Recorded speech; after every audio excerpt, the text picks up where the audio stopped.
herinandro ny fahamarinana fandaharany ranao mitoy vaka ny fahamarinana na ny chaîne d'honnêteté isan'andro ny 5 hatramin'ny 1 desambra ny loha hevitra anio kristianina manaiky kolikoly mitondra loza ho an'ny firenena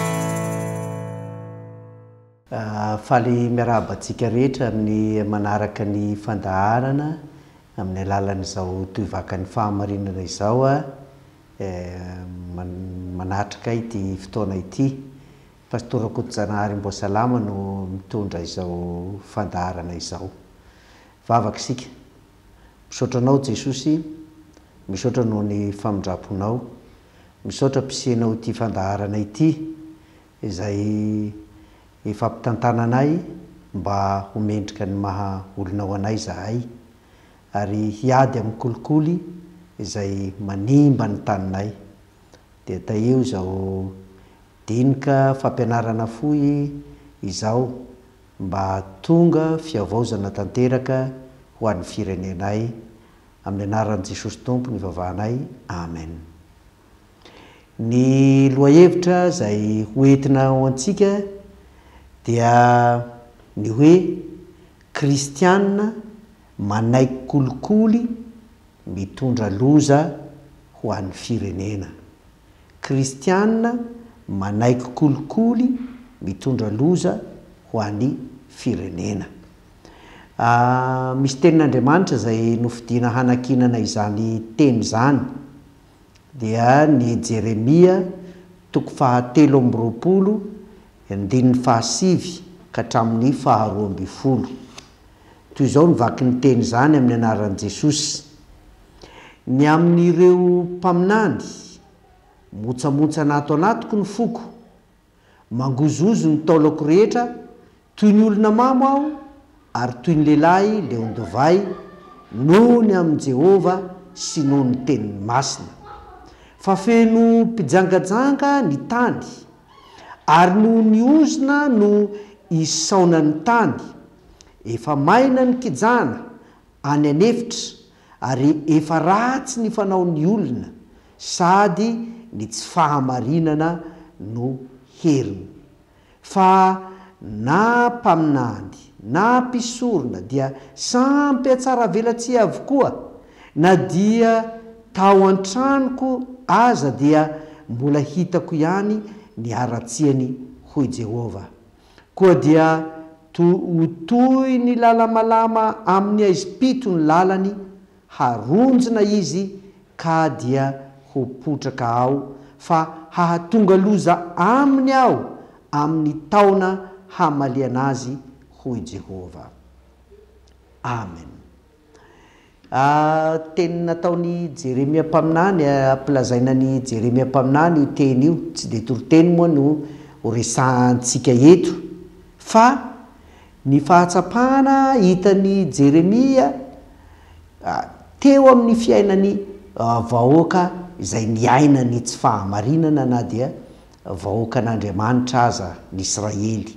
Niainany tsy fahamarinana, feno kolikoly, feno tsy fahamarinana, feno lainga, feno fijangajangana, eny ny toe-paharatsiana rehetra tsy araka an'Andriamanitra ny tanin'ny Israely.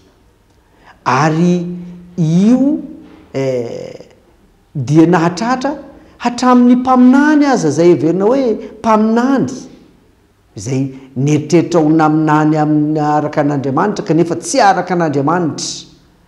Ka dia nahatsiaro Jeremia zany hoe tena motsamotsana ny tato anatoko, nalahelo zany, tena nalahelo. Eto amin'ny eo amin'ny firenena na amin'ny faritra izay miainany tsy fahamarinana dia lasa toa fomba mahazatra. Io ilay ataontsika hoe fanjakany baroa. Fanjakany baroa, fiainana tsy misy fahamarinana sy tsy fahamasinana ka ny fanjakany ratsy no manjaka ao. Noho izany dia takona ny fanatrehan'Andriamanitra azy, toa tsy manatrika azy tsony Andriamanitra. Io no zavatra hita amin'ny fiainany Israely eto zany araka nyty tea lazainy amin'ny Jeremia eto fa na dia miseho aza ny mpaminany mananatra manitsy lalana dia mitady lalana koa ny ratsy hamiliana izany fanitsian-dalana izany ho amin'izay hoe veriny hahatanteraka ny fikasana. Ny kolikoly dia raha ny fijery azy eto amin'ny manjaka eto amin'ny firenentsika zao dia isika rehetra ny lasa mivadika ho toy ny hoe fahalalam-pomba na lasa mivadika ho toy ny zavatra tsy mampaninina ary zay tsy manao indray ara no omena tsiny fa olona tsy mahay na inona tsy mahalala fomba tsy mahalala zay tokony atao tsy ary mivadika ho endrika fisaorana aza hoe fahaizana misaotra ho fahalalam-pomba ny kolikoly. Halan'Andriamanitra nefa izany satria manakona ny fahamarinana tsy amin'izay te hanao ny tsy marina ihany no simba ny kolikoly fa na dia izay te hijoro amin'ny fahamarinana koa aza dia simba n'izany ary io ny tena loza aminy io tsy izay te hanao ny tsy marina ihany no simba ny kolikoly fa na dia izay mijoro amin'ny fahamarinana koa aza dia simba n'izany satria ahoana izay te hanao ny tsy marina raha teo moa zany dia efa manao ny tsy marina izy dia efa mizotra amin'izany lalany tsy fahamarinana izany izy ka ampanjakainy zany amin'ny sehatra rehetra ary izao ny loza teraka izany na dia mety hiteraka fahasimbana ho an'ny toe-javatra anankiray aza ny ilay kolikoly atao dia tanterahana ihany zany ho an'ny tombotsoany androany mba hinanana ilay kolikoly. Raha ny tantarany baiboly ohatra any amin'ny tantarany Hosea any tantarany Amosa any tamin'izany fotoana izany dia nisy fotoana koa nanjaka ny kolikoly ary dia nievitena ny mpanao kolikoly fa fahasoavana lehibe ny kolikoly atao fahasoavana lehibe dia rava ny fahamarinana ary rehefa rava ny fahamarinana inona ny zavatra ny zavatra mitranga lasa maizina ny mazava takona ny asan'Andriamanitra eo amin'ny olona fa inona no hita ny asan'ny maizina no hita ary dia io ilay ambarany Jeremia eto fa toy ny mandeha amin'ny lala malama sy amin'ny lalany aizipito ny olona izay mizotra amin'ny lalan'ny kolikoly ka rehefa mandeha amin'ny lala malama sy amin'ny aizipito dia tahaka ny olona aronjona na dia afaka toa te handeha tsara aza dia tsy afaka mandeha mizotra tsara. Io ny lalana izoran'ny firenentsika ry havana raha mbola mizotra amin'ny fiainany kolikoly ka tena mitondra loza ho an'ny firenena tokoa ity kolikoly ity tena mitondra loza ho an'ny firenena. Jereo ange hatrany amin'ny fampianarana ohatra ny mpampianatra any amin'ny hatrany ambaratonga fototrano ohatra raha any moa zany no anjakan'ny kolikoly olona tsy manana diplôma sahaza amin'ilay andraikitra akory amin'ilay fampianarana hitaiza saina olona hanamboatra sainan'olona no ampianatra nefa noho ny kolikoly dia voatendry amin'izany. Ndray andro raha nandeha tournée nandalo tamin'ity sekoly EPP anankiray dia nahita soratra teo amin'ny tableau, niditra nandalo tao amin'io sekoly io, niditra tao amin'ny tableau, ny soratra ny daty hitako teo amin'ilay tableau tao anatin'ilay sekoly a, heri-taona lasa no nisy fampianarana farany tao amin'ilay sekoly. Heri-taona lasa no nisy fampianarana farany satria izay ny daty teo amin'ilay tableau. Kanefa ilay mpampianatra ao amin'ny sekoly dia mandray karama somatsara ihany. Ndray karama somatsara satria any ambanivohitra be any tsisy mpanara-maso, izy ny manara-maso azy ihany, fa dia voto ara-dalàna ihany, kolokolo zany. Mandray kolokolo ilay miaina amin'ny kolokolo ilay mpampianatra satria mivelona amin'izay tsy sasarany akory. Mivelona amin'izay tsy sasarany akory. Ary dia ny ankizy miahaka, ankizy tsy misy mianatra ao an-tanàna, tsisy samy tory ny ray aman-dreny hoe zay mpianatra eto angeto ka tsisy mianatra e. Dia samy mangina amin'izao. Ka samy hiarany zany daholo na dia te hijoro amin'ny fahamarinana azy. Ao amin'ny tanàna zany raha misy te hijoro amin'ny fahamarinana any amin'izany, dia izy indray no hiarany heloka ka vao maika mikatona ny sekoly. Zavatra misy iainany tsy fahamarinana, loza ho an'ny firenena ny kolokolo. Pahan-javatra verina ho kely zany fa maro ny trangan-javatra misy iainany firenena. Ry havana, ry vahoaka malagasy, mila miala amin'izany toetra ratsy zany tsika. Mila miala amin'izany toetra tsy araka ny maha olon'Andriamanitra isika. Betsaka anie ny kristianina koa amin'ireny ny manao an'izany zavatra zany ange indraindray tsy dia hoe olona tsy mahalala an'Andriamanitra, fa dia olona mahalala an'Andriamanitra ihany koa anie ny mety manao izany. Fa ahoana ny mahafahazavana antsika amin'izany, kristianina amin'izany, raha isika tsy mahatanteraka izay kendren'Andriamanitra, tsy izay eritreritr'Andriamanitra amin'ny mahazanak'Andriamanitra, amin'ny maha olon'Andriamanitra antsika. Ahoana ny hatanteraka antsika amin'izany raha isika izay no eritreretina. Izao no ambarany apôstôly Petera, ianareo dia olona fanjakam-pisorona, firenena masina, olona nalain'Andriamanitra ho an'ny tenany mba hilazanareo ny hatsaran'ilay niantso anareo niala tamin'ny maizina ho amin'ny fahazavany mahagaga. Olona tahaka izany nalain'Andriamanitra ho an'ny tenany, hilaza ny hatsaran'Andriamanitra.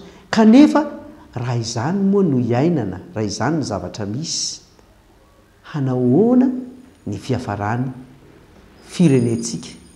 Ary takonao koa ny mazava izay nanazavany Kristy antsika ho fahazavany eto amin'izao tontolo izao, araka ny tenin'i Jesosy hoe ianareo no fahazavany izao tontolo izao, tsy azo afenina izay tanàna miorina eo an-tampon-tendrombohitra.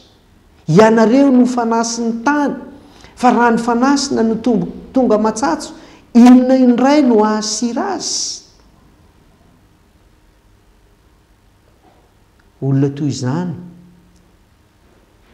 no kendren'Andriamanitra amin'ny maha-kristianina antsika.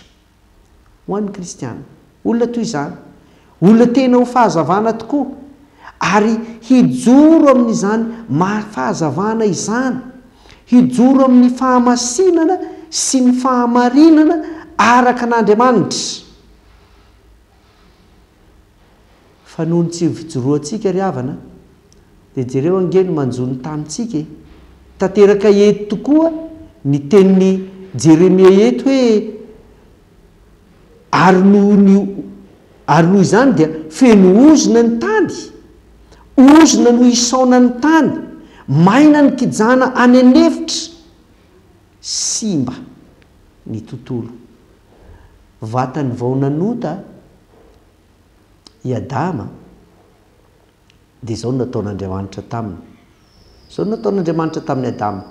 Voaozona ny tany noho izay nataonao. fahoriana no hinananao ny vokany amin'ny andro rehetra iainanao, haniry-tsiro sy hery ho anao izy.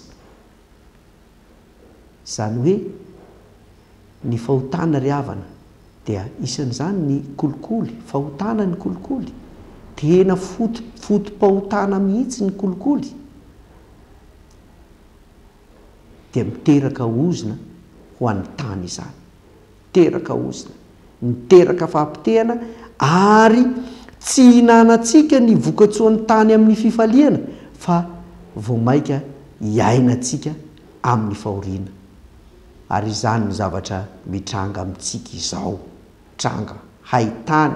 Raha fa tonga ny haitany dia tena maina tokoa, tonga ny orana dia orana mamono olona, manimba zavatra be dia be, mamely ny havandra, ny kotro-baratra izay natao hahatsara ny orana, mafahafatesan'olona be dia be no aterana. Tera-doza avokoa ny zavatra rehetra, satria nahoana? Feno tsy fahamarinana ny tany, feno tsy fahamarinana ny tany, manjaka ny tsy fahamarinana. Ary raha izany tsy fahamarinana izany no manjaka, dia inona intsony no azo antenaina? Inona intsony no azo antenaina raha itsika kristianina izay nantenaina hitondra fahamarinana, raha isika izay nantenaina ho fanasiny tany sy fahazavana izao tontolo izao no tonga mampatsatso, tsy mampisy fitiavana. Ny fanasina dia tahaka ny fitiavana. Ny kristianina no mampanjaka, antenaina hampanjaka ny fifankatiavana. Io tsy fifankatiavana io mantsy no mampanjaka ny kolikoly. Rehefa ny volany to manjaka ao am-pony olona, rehefa ny arenany manjaka ao am-pony olona, dia tsy misy intsony ny fitiavany ny hafa. Jereo ngeny zavatra misy amin'izao hoe isan'andro isan'andro ianao tsy maintsy mahita vaovao-pahafatesana foana, olona ny vonoan'olona, le fon'ny olona, vady ny vonoana, zanaka ny vonoana, ray aman-dreny ny vonoana. Tena efa tsy mampaninina ny olona ny mandatsakaina, ny mandatsa-dra, to tsy mampaninina, satria rava ny fitiavana, rava ny fitiavana. Tsy misy fanasina, to tsy misy fanasina ny tany, kanefa dia betsaka kristianina. Tsy misy fahazavana, takona ny mason'ny olona, manakona ny masony, dia ny arena, ny vola, io ny manakona ny masony, ka tsy hitany tsony ny asarobidi ny aina, tsy hitany tsony ny asarobidi ny aina. Loza ny kristianina manao kolikoly dia miteraka loza, mitondra loza ho an'ny firenena. Ry havana, mbola manana fotoana isika izao, tokony fotoana tokony hatsarovan'ny kristianina rehetra tena izao, hialana amin'izany kolikoly izany, ka hitodiana amin'Andriamanitra, hitodiana amin' Jesosy Kristy, mba hiako hofana aminy, hitarainantsika ho an'ny firenentsika ity. Fa hoy nambaran'ny soratra masina, raha ny olona izay natsoina amin'ny anarako no avy ka anetry tena sy hivavaka ka hitady ny tafako, dia hiaino any an-danitra aho, hoy Jehova.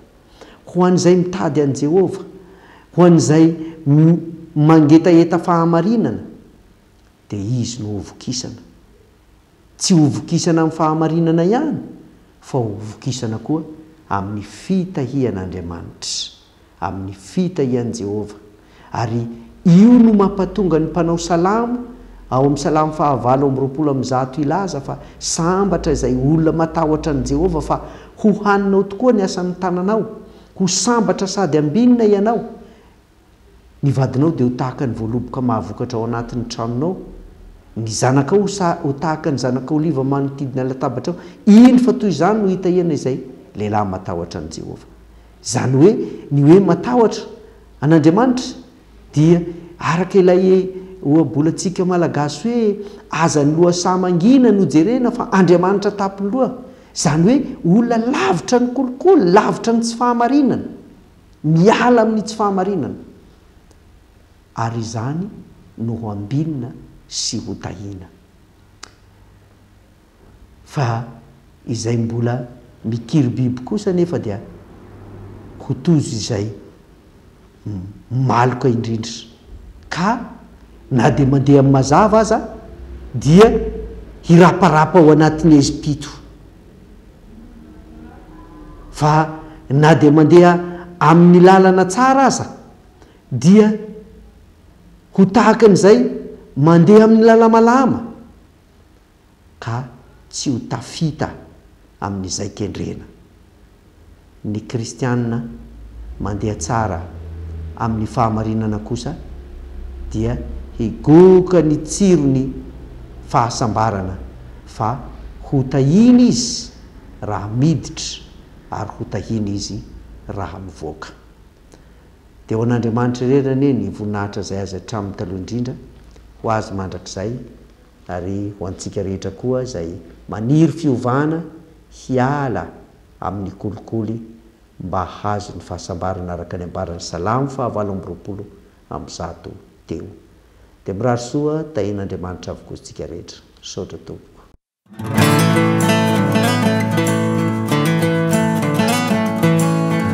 Izay mangala kolikoly no velona ho abolana fa 5:20 tapany by.